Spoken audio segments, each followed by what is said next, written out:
सभी स्टूडेंट्स को मेरा प्यार भरा आदाब। स्टूडेंट्स, मैंने इम्यूनोलॉजी पे जो पहला वीडियो बनाया था वो इम्यून सेल्स पे बनाया था, किंतु उस वीडियो की क्वालिटी बहुत लो होने की वजह से मैं फिर से उसी वीडियो को रीशूट कर रहा हूं।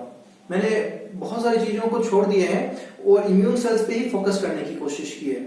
इस वीडियो के लास्ट में मैंने इस वीडियो को जूम भी किया है ताकि आप अपने पर्सनल नोट्स के लिए इसका इस्तेमाल कर पाए।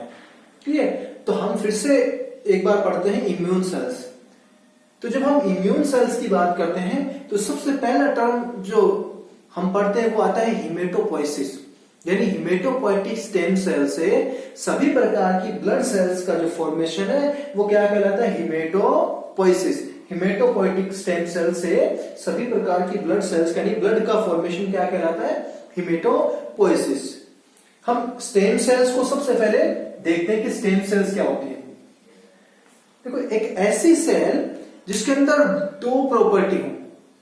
वो दो प्रॉपर्टी कौन सी? कि एक तो ये सेल अपनी जैसी कोशिका का निर्माण करने में सक्षम हो, सेल्फ रिन्यूअल का इसमें गुण पाया जाए, यानी रीजनरेट होती हो, अपने जैसी सेल्स बनाती रहे। ये अपनी जैसी सेल्स बनाएगी तभी तो अपनी पॉपुलेशन को क्या कर पाएगी? मेंटेन कर पाएगी, ताकि जब वो दूसरी सेल में डिफरेंशिएट हो तो इसकी ओरिजिनल पॉपुलेशन कम नहीं हो जाए। तो सबसे पहले इसके अंदर जो प्रॉपर्टी है वो सेल्फ रिन्यू। दूसरा कि सब ये विभिन्न प्रकार की सेल्स में क्या हो सकती है? डिफरेंशिएट हो सकती है, यानी ये विभिन्न प्रकार की कोशिकाओं में विभेदित होने की इसमें प्रॉपर्टी पाई जाती है। जब हम स्टेम सेल्स की बात करते हैं तो ये स्टेम सेल्स कितने प्रकार की होती है? पहली प्रकार की है टोटीपोटेंट, यानी पूर्ण सख्त आधारी कोशिका स्टेम सेल्स। टोटी जैसा टर्म अपने आप बोल रही, टोटल। पोटेंस यानी पावर, यानी ऐसी सेल जिसके अंदर ये पावर हो कि वो सभी प्रकार की सेल्स का फॉर्मेशन कर पाए। एक ऑर्गेनिज्म की सभी कोशिकाओं को निर्माण करने में सक्षम सेल्स है, उसको अपन क्या बोलते हैं? Totipotent stem cells. आप जानते हैं वो टोटीपोटेंट स्टेम सेल कौन सी है? हाँ, सही बोल रहे हैं आप, जाइगोट। और दूसरी मल्टीपोटेंट स्टेम सेल्स, इनका निर्माण भी टोटीपोटेंट स्टेम सेल से भी होता है। अगर मैं ह्यूमन रेफरेंस की बात करूं तो ऐसे सेल्स जो प्लासेंटा को छोड़कर सभी प्रकार की क्या कर सकती है? सेल का फॉर्मेशन कर सकती है। तो क्या है? Multipotent stem cells. तीसरे प्रकार की जो स्टेम सेल्स है वो कौन सी है? प्लूरीपोटेंट स्टेम सेल्स है।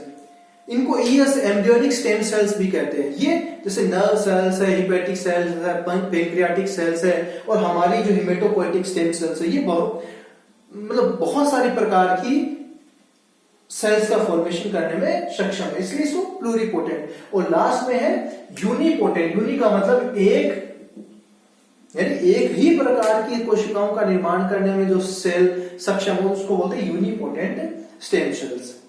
अब आते हैं हम अपनी हिमेटोपोइटिक स्टेम सेल्स की। तो हमें पता है ये हिमेटोपोइटिक स्टेम सेल्स कहां मौजूद होती है? बोन मैरो में, यानी जो बोन है उसके बीच का जो अस्थि मज्जा है उसमें हमारी ये स्टेम सेल्स मौजूद होती है। इसका मतलब हमें जो रक्त का निर्माण होता है, ब्लड फॉर्मेशन होता है, वो कहां होता है? बोन के अंदर, बोन मेरो के अंदर। क्लियर है? तो ये जो बोन मेरो है ये फिटस में अर्ली स्टेजेस में तो नहीं होता। तो अर्ली फिटस स्टेजेस है उनमें फिर ब्लड का फॉर्मेशन कहां होता है? तो जो योगसेक है उसके अंदर ये हिमेटोपोइटिक स्टेम सेल्स पाई जाती हैं। तो अर्ली जो स्टेज है फिटस की, लगभग 3 सप्ताह तक, तो वहां इस योगसेक में के अंदर किसका निर्माण होता है? ब्लड का फॉर्मेशन होता है। फिर 3 सप्ताह के बाद में ये योगसेक से ये हिमेटोपोइटिक स्टेम सेल्स क्या करना स्टार्ट कर देती है? माइग्रेशन स्टार्ट कर देती है, और वो कहां पहुंचती है? लीवर के अंदर। तो अब लीवर क्या करता है? हिमेटोपोइसिस करता है, यानी लीवर के अंदर रक्त का निर्माण होता है। लेकिन अब लीवर भी ज्यादा वक्त तक अकेला काम नहीं करता है। यहां लीवर से फिर वो हिमेटोपोइटिक स्टेम सेल्स फिर से माइग्रेशन स्टार्ट कर देती है। कुछ स्प्लीन में चली जाती है, कुछ लिम्फोइड नोड्स में, लिम्फ नोड्स में चली जाती है, कुछ एओर्टा में, कुछ किडनी में, कुछ मिड विजुअल में चली जाती हैं, और लगभग 4 महीने के फीटस में ये माइग्रेशन स्टार्ट हो जाता है इधर को बोन मेरो की तरफ। यानी 4 महीने का जो फीटस होता है उसमें यहां से सारी लीवर से इनसे माइग्रेशन स्टार्ट होके हिमेटोपोएटिक स्टेम सेल्स कहां पहुंचती हैं? बोन मेरो में। और जब प्रसव होता है तो शिशु के अंदर हिमेटोपोइसिस की जो प्रक्रिया है वो किसमें स्टार्ट हो जाती है? बोन मेरो के अंदर। तो अब हम पढ़ते हैं हिमेटोपोएटिक स्टेम सेल्स। तो इस हिमेटोपोएटिक स्टेम सेल से 2 प्रकार की पूर्ववर्ती यानी प्रोजेनेटर सेल्स का निर्माण होता है। एक माइलोइड प्रोजेनेटर सेल्स और दूसरी है लिम्फोइड प्रोजेनेटर सेल्स। इस माइलोइड प्रोजेनेटर सेल से डेंड्राइटिक सेल्स, मोनोसाइट मैक्रोफेजेस का निर्माण, इओसिनोफिल, बेसोफिल, न्यूट्रोफिल का निर्माण, मेगाकैरियोसाइट्स जिनसे प्लेटलेट्स यानी थ्रोम्बोसाइट्स का निर्माण, इरिथ्रोइड प्रोजेनेटर से इरिथ्रोसाइट्स का निर्माण और मास्ट सेल्स का निर्माण होता है। और लिम्फोइड प्रोजेनेटर सेल से नेचुरल किलर सेल्स का निर्माण, टी लिम्फोसाइट्स का निर्माण, बी लिम्फोसाइट्स का निर्माण और डेंड्राइटिक सेल्स का भी निर्माण होता है। अब हम एक एक सेल को थोड़ा थोड़ा डिस्कस कर लेते हैं। सबसे पहले है डेंड्राइटिक सेल्स। देखिए डेंड्राइटिक सेल्स सबसे पोटेंट, ये मान लो एंटीजन प्रेजेंटिंग सेल्स है। एंटीजन प्रेजेंटिंग सेल्स है। एंटीजन प्रेजेंटिंग सेल्स नाम जैसे पता चल रहा है एंटीजन को प्रेजेंट करती है। किसको प्रेजेंट करती है? तो वो टी सेल्स को प्रेजेंट करती है, टी हेल्पर सेल्स को प्रेजेंट करती है। इसका मतलब जब कोई पैथोजन आता है तो ये डेंड्राइटिक सेल्स उसको क्या कर देती है? इंगल्फ कर लेती है। ये जो डेंड्राइटिक सेल्स है जहां एक्सटर्नल एनवायरनमेंट के साथ हमारा जो बॉडी का कांटेक्ट है वहां मौजूद रहती है। हमारा माउथ ओपनिंग है, नेजल ओपनिंग है ना, ईयर ओपनिंग है ना, एनएस का है या यूरोजेनिटल ट्रैक्ट की ओपनिंग है। तो जहां पे एक्सटर्नल एनवायरनमेंट के साथ सीधा संपर्क रहता है वहां पे ये डेंड्राइटिक सेल्स मौजूद रहती हैं। ये डेंड्राइटिक सेल्स क्या कर लेंगी? पैथोजन को इंगल्फ कर लेंगी और उसका जो एंटीजन है उसको एमएससी क्लास सेकंड के द्वारा किसको रिप्रेजेंट करेंगे? जाके टी सेल्स को। क्लियर? तो ये डेंड्राइटिक सेल्स है, फैगोसाइटिक नेचर की होती है। क्लियर? एंटीजन प्रेजेंटिंग सेल्स होती हैं। कुछ और एंटीजन प्रेजेंटिंग सेल्स इंपॉर्टेंट हो तो मैक्रोफेजेस। ये भी क्या है? मैक्रोफेज भी क्या है? एंटीजन प्रेजेंटिंग सेल्स है। बी सेल्स भी क्या है? एंटीजन प्रेजेंटिंग सेल्स है। क्लियर? एंटीजन प्रेजेंटेशन किसके द्वारा किया जाता है? मेजर हिस्टोकैम्पैटिबिलिटी कॉम्प्लेक्स सेकंड के द्वारा, क्लास सेकंड के द्वारा प्रेजेंट किया जाता है। तो ये एपीसी है, ये एमएससी क्लास सेकंड क्या करती है? अपनी मेम्ब्रेन पे एक्सप्रेस करती हैं। उसके बाद में जो माइलोइड प्रोजेनेटर सेल्स है उसका जो निर्माण करने वाली है वो किसका निर्माण करने वाली? मोनोसाइट्स। ये मोनोसाइट्स क्या करती है? ब्लड के अंदर सर्कुलेट होती रहती है और 6 से 8 घंटे के बाद में जाके उत्तकों के अंदर अपना आकार बढ़ाकर मैक्रोफेजेस में ट्रांसफॉर्म हो जाती है। मैक्रो बड़ा, फेज ईटिंग, तो large eating cells phagocytic cells क्या कहलाती है? मैक्रोफेजेस। तो मैक्रोफेजेस है तो माइक्रोफेजेस कौन सी है? तो वो न्यूट्रोफिल्स है। Macrophages, microphages.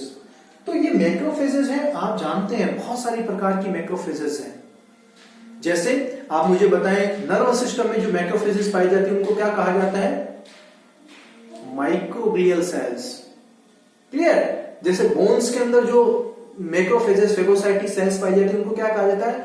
Osteoclast cells. इसके अलावा उत्तकों में टिश्यूज में पाई जाती है हिस्टियोसाइट सेल्स है। इसके अलावा जो किडनी में पाई जाने वाली सेल्स है उनको क्या कहा जाता है? मेसांजियल सेल्स है। इसके अलावा लीवर में जो पाई जाती है उनको क्या कहा जाता है? कुप्फर सेल्स, KUPFFER, कुप्फर सेल्स। क्लियर है? तो इस प्रकार different type of macrophages body के डिफरेंट पार्ट्स में पाई जाती है, उनको अलग अलग नाम दिया गया है, मैंने इसको मेंशन भी किया है। क्लियर? तो लंग्स में एल्वियोलर सेल्स, नर्वस सिस्टम के अंदर माइक्रोग्लियल सेल्स, लीवर के अंदर कुप्फर सेल्स, बोन के अंदर ओस्टियोक्लास्ट सेल्स, किडनी के अंदर मेसांजियल सेल्स, उत्तकों में हिस्टियोसाइट्स है। क्लियर? उसके बाद में जो अगली सेल्स आती है वो आती है granulocytes. Granulocyte sales eosinophil, basophil और न्यूट्रोफिल में जो इनका साइटोप्लाज्म है उसके अंदर बहुत सारे ग्रेन्यूल्स होते हैं। क्लियर? इन ग्रेन्यूल्स की वजह से इन सेल्स को क्या नाम दिया गया है? ग्रेन्युलोसाइट्स। और ये ग्रेन्युलोसाइट अलग अलग स्टेन लेते हैं, जैसे इयोसिनोफिल सेल्स एसिडिक स्टेन लेती है इयोसिन, इसकी वजह से ये कलर रेड पिंक कलर की होती है। बेसोफिल कौन सा स्टेन लेती है? बेसिक स्टेन यानी मिथाइलिन ब्लू। और न्यूट्रोफिल, कई बार कंपटीशन में सवाल पूछ लिया जाता है और गलत कर देते हैं स्टूडेंट्स कि न्यूट्रोफिल किस प्रकार का स्टेन लेती है। तो ये दोनों एसिडिक और बेसिक दोनों प्रकार का स्टेन ग्रहण करती है न्यूट्रोफिल। ये मत कर देना कि कोई भी स्टेन नहीं लेती है इसलिए न्यूट्रोफिल कहते हैं, नहीं, दोनों स्टेन लेती है। तो ये जो ग्रेन्यूल्स हैं जैसे न्यूट्रोफिल, इसके ये जो ग्रेन्यूल्स हैं इनमें डिफरेंट टाइप ऑफ क्या पाए जाते हैं? एंजाइम्स पाए जाते हैं। जैसे इस न्यूट्रोफिल के अंदर माइलो जो पेरोक्सिडेज एंजाइम है, डिफेंशिन एंजाइम है, सीरीन प्रोटीएज एंजाइम है, ये पाए जाते हैं जो क्या करते हैं? इसको फेगोसाइटिस में साइटोसिस में हेल्प करते हैं। अब ध्यान से देखें, इनके न्यूक्लियस की तरफ अपन गौर करते हैं। ये पहचानने का तरीका भी है कि सब अगर मल्टी लोब सेल है तो वो कौन से? ग्रेनुलोसाइट्स हैं। जैसे बाइलोब गोगल्स है, यानी दो लोब हैं और कैसे हैं? चश्मे जैसे। देखो थोड़ा सा है तो दो ही लोब, लेकिन कैसा शेप बने हुए? लगभग बीन शेप है। उसके बाद में यहां पे न्यूट्रोफिल की बात करें तो इनमें 2 से 5 लोब होते हैं, इसलिए इसको पॉलीमोर्फो न्यूक्लियर ल्यूकोसाइट भी बोलते हैं। पॉलीमोर्फो न्यूक्लियर ल्यूकोसाइट, PMNC। तो यहां पे जो न्यूक्लियस है वो बहुत सारा लोब लिए हुए मल्टी लोब है। क्लियर है? तो इनके न्यूक्लियस के बेसिस पे हम पहचान सकते हैं। जैसे कोई न्यूक्लियस नहीं है, कैसी है? एरिथ्रोसाइट्स है। लॉब्स ल्यूकोसाइट है तो कैसी है? ग्रेनुलोसाइट है। मल्टी लॉब्ड है, न्यूट्रोफिल हो सकती है। बाइलॉब्ड गोगल सेल है, इयोसिनोफिल हो सकती है। बड़ी सेल है, थोड़ा साइटोप्लाज्म है, बड़ा न्यूक्लियस है, किस प्रकार की सेल हो सकती है? लिम्फोसाइट्स है। तो इनको आइडेंटिफाई करने का भी तरीका है ये। अब बात करते हैं कि सब ये जो न्यूट्रोफिल है, ये टोटल जो ल्यूकोसाइट है, टोटल WBC है, उसका 60 to 70% है। इसका मतलब मोस्ट अबंडेंट WBC ल्यूकोसाइट है न्यूट्रोफिल। क्लियर है? इसके अलावा ये साइज में छोटी होती है और इसकी मोर्टेलिटी हाई होती है। ये थोड़ी मोटाइल होती है, तो इसलिए जब भी कोई इन्फेक्शन होता है तो सबसे पहले आने वाली सेल्स के अंदर न्यूट्रोफिल्स होती है। फेगोसाइटिक सेल्स है, माइक्रोफेजिक सेल्स है। क्लियर? अब आगे बढ़ते हैं। इसके अलावा ये माइलोइड प्रोजेनेटर से प्लेटलेट्स का निर्माण करने वाली मेगाकेरोसाइट्स का निर्माण होता है। इरिथ्रोसाइट या आरबीसी का निर्माण करने वाली इरिथ्रोइड प्रोजेनेटर सेल्स का निर्माण होता है। और मास्ट सेल्स, देखिए मास्ट सेल्स की जब अपन बात करते हैं तो ये कहां मौजूद होती है? ये अपना जो कनेक्टिव टिश्यू है उनमें और जो म्यूकोसल मेम्ब्रेन है वहां ये मास्ट सेल्स प्रेजेंट होती हैं। मास्ट सेल्स के द्वारा जो सीक्रेशन किया जाता है वो हिस्टामिन और हिपेरिन का सीक्रेशन किया जाता है। हिस्टामिन क्या करता है? इन्फ्लामेशन के लिए रेस्पॉन्सिबल है। क्लियर? तो ये जो माइक्रोबियल इन्फेक्शन है उसमें भी हेल्प करती है, एलर्जी के अंदर है उसमें भी हेल्प करती है, और कहीं ना कहीं इनेट और एक्वायर्ड जो इम्यूनिटी उसके बीच में लिंक करवाने का भी काम करती है। उसके बाद में हम आते हैं लिम्फोइड प्रोजेनेटर सेल्स की तरफ। तो लिम्फोइड प्रोजेनेटर में जो सबसे पहली सेल्स है वो कैसी है? Natural killer cells. ये क्या करती है? ये ट्यूमर सेल्स है उनको, और वायरली इन्फेक्टेड सेल्स हैं उनको क्या करते हैं? डिस्ट्रॉय करने का काम करती हैं। इसके अलावा जो दूसरी सेल्स है वो कैसी सेल्स है? T lymphocyte. ऐसी लिम्फोसाइट जो सेल मीडिएटेड इम्यूनिटी के लिए रेस्पॉन्सिबल है। जब हम एक्वायर्ड इम्यूनिटी पढ़ेंगे तो उसके अंदर एक प्रकार की इम्यूनिटी होती है कोशिका माध्यिक प्रतिरक्षा, तो उसके लिए रेस्पॉन्सिबल होती है। तो ये 2 प्रकार की जनरली होती है, टी हेल्पर सेल्स या CD4 सेल्स और टी साइटोटॉक्सिक सेल्स या CD8 सेल्स। ये CD क्या है इसको भी अपन डिस्कस करेंगे। जो दूसरी लिम्फोसाइट है वो है बी लिम्फोसाइट। बी का मतलब है बोन मेरो में डेवलप होती है और बोन मेरो में ही क्या हो जाती है? मैच्योर हो जाती है। क्लियर? टी का निर्माण कहां होता है? बोन मेरो, लेकिन मैच्योरेशन कहां होता है? थाइमस के अंदर। और ये बी सेल किसके लिए रेस्पॉन्सिबल है? ये एंटीबॉडी सीक्रेटिंग सेल्स के लिए जानी जाती है। बी सेल्स ह्यूमोरल इम्यूनिटी के लिए जिम्मेदार है। उसके अलावा इसमें डेंड्राइटिक सेल्स भी पाई जाती हैं। अब एक दो टर्मिनोलॉजी और है, जैसे अगर मैं कहूं टोटल ल्यूकोसाइट काउंट टीएलसी, कि टोटल जब डब्ल्यूबीसी की अपन बात करें तो वो जनरली काउंट लिया जाता है 4000 से लेकर 11000 माइक्रोलीटर पर माइक्रोलीटर, यानी टोटल जो ब्लड के माइक्रोलीटर, एक माइक्रोलीटर में 4000 से 11000 तक डब्ल्यूबीसी होती है। अगर ये काउंट 4000 से कम हो जाए तो अपन इसको क्या बोलते हैं, ल्यूकोसाइटोपीनिया, और ज्यादा हो जाए तो ल्यूकोसाइटोसिस। मेडिकल टर्मिनोलॉजी है ल्यूकोसाइटोपीनिया, ल्यूकोसाइट का 4000 से कम हो जाना, ल्यूकोसाइटोसिस डब्ल्यूबीसी का 11000 से ज्यादा हो जाना। तो मैं एक सवाल कर लूं कि न्यूट्रोफिल का कम हो जाना क्या कहलाएगा, न्यूट्रोपीनिया, लेकिन न्यूट्रोफिल का ज्यादा हो जाना न्यूट्रोपीन साइटोसिस नहीं कहलाएगा, न्यूट्रोफीलिया कहलाएगा। क्लियर है? तो इस प्रकार हमने बेसिक इंफॉर्मेशन गेन करने की कोशिश की है इम्यून सेल्स के बारे में। आगे की क्लास में हम ह्यूमरल और सेल मीडिएटेड इम्यूनिटी को पढ़ेंगे। एक बार मैं पूरा का पूरा बोर्ड आपके लिए थोड़ा जूम कर देता हूं ताकि आप अपने पर्सनल नोट्स के लिए इसको इस्तेमाल कर पाए।